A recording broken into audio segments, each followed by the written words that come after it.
والذين يكنزون الذهب والفضة ولا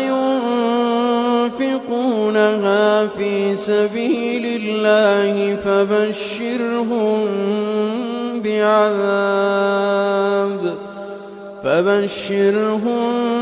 بعذاب أليم يوم يحمى عليها في نار جهنم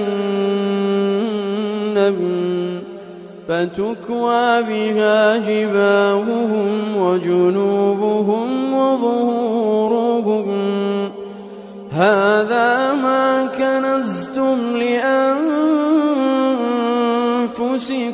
فذوقوا ما كنتم